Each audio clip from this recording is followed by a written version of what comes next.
Para sa yung kalbulatro? Para sa ano? Para sa sprinkler, kung halimbawa masunog yung ano, masunog yung filtrum, ito lang yung bubuksan para lalabas yung tubig doon sa loob. Nakapagpatay ng apoy. Push. Oh. Yep. Check to the left. Later. We will try later after I remove the old one. No, only. This one. Yeah.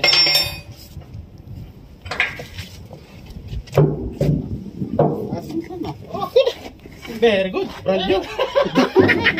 Brand new. Okay. Bisa lah.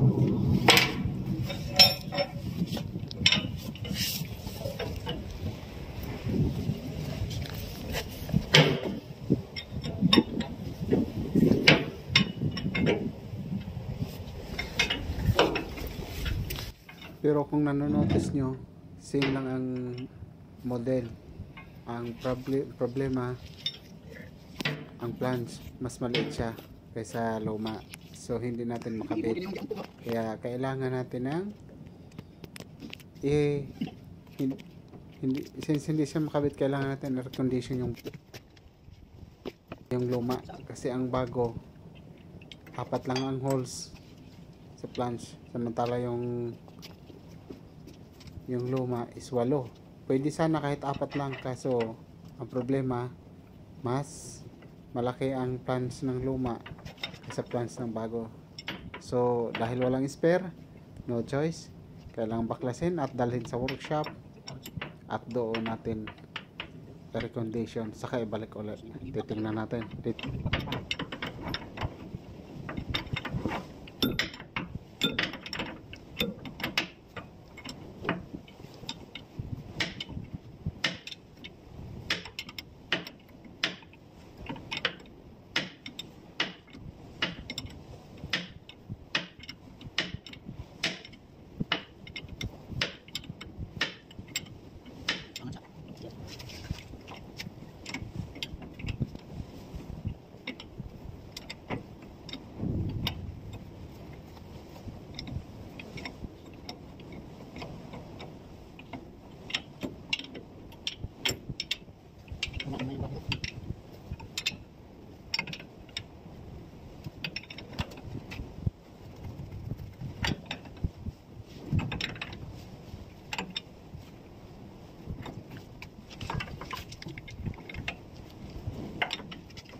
Ilawan.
At ito na, tapos na natin na recommendation sa workshop.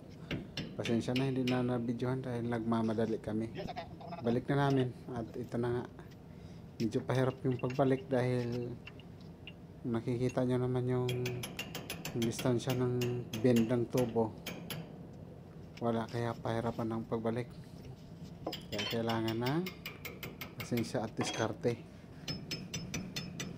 Nahirapan kami ni Pitts magpasok sa mga sa gasket at saka sa mga bolt and nut. Kaya yan.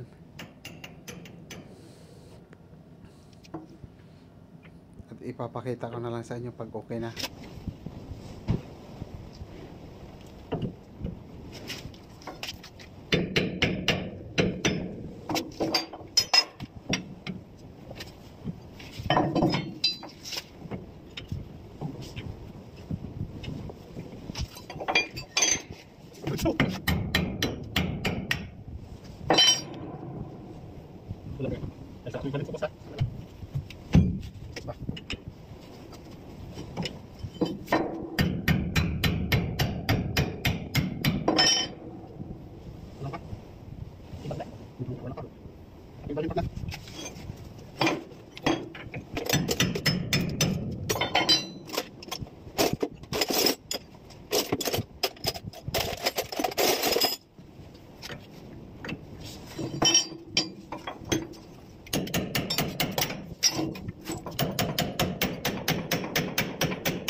Okay.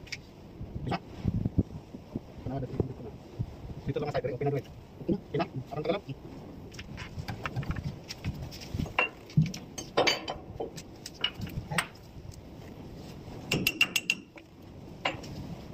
Tapos na nakabit yung yung recondition na valve since walang bago na spare, recondition lang. Yan ang maliit na valve para sa drain, drain. Kung tapos na gamit sa sprinkler. Yan ang linyada naman ng sprinkler galing doon sa may valve. Taas, yan isa, dalawa, papunta sa dulo, dalawa, tatlo, apat, 5, 6.